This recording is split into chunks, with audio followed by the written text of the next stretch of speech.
Miracle Creek is a courtroom thriller murder mystery book written by Angie.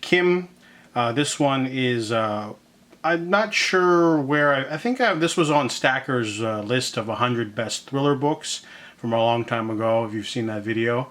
So they had the audiobook at the library, so it was only 14 hours, so I figured I'd take it down. This book is pretty salacious. It starts off with a pretty gruesome event.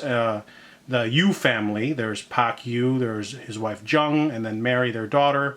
They are immigrants, and the story starts off as an immigrant story of them moving to Virginia. However, Pak had to stay behind, and there's a bit of stuff going on. You know, half his family's become Americanized. However, he wanted to start a new business, HBOT, which is hyperbaric something treatment.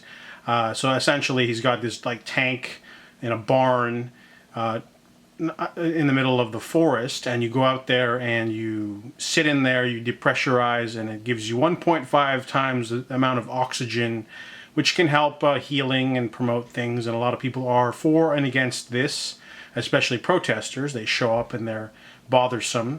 However, a fire starts and it ends up killing some people, and essentially the story is exploring all the different characters that have gotten involved in this, and the salacious secrets they have, all the different agendas and things they're holding out from other people, secrets they're keeping from each other. As the court case, unravels, we find out more about all the characters and what they're hiding from each other. So it's a very soap opera, melodramatic kind of feel.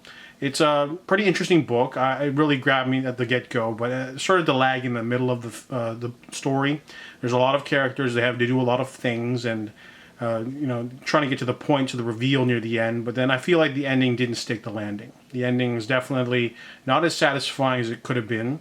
I feel like just sort of meandered off a little bit after the reveals. There's a lot of moral stuff going on, and I kind of, didn't feel like it stuck the landing.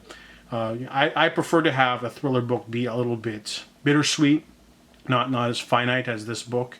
This one's sort of going for the plain, boring sort of resolution. I prefer something a little bit more complicated because, real life is usually boring, so why not throw a few more extra twists that never get resolved, or throw in other aspects. But the book kind of plays it safe, which is kind of weird because there's so many characters, so many things going on. It's a very busy book with a lot of characters, a lot of perspectives, a lot of things going on. So it was kind of weird that the book sort of ended on that kind of note. But overall, still an enjoyable read. I managed to push through all of it in a couple of days.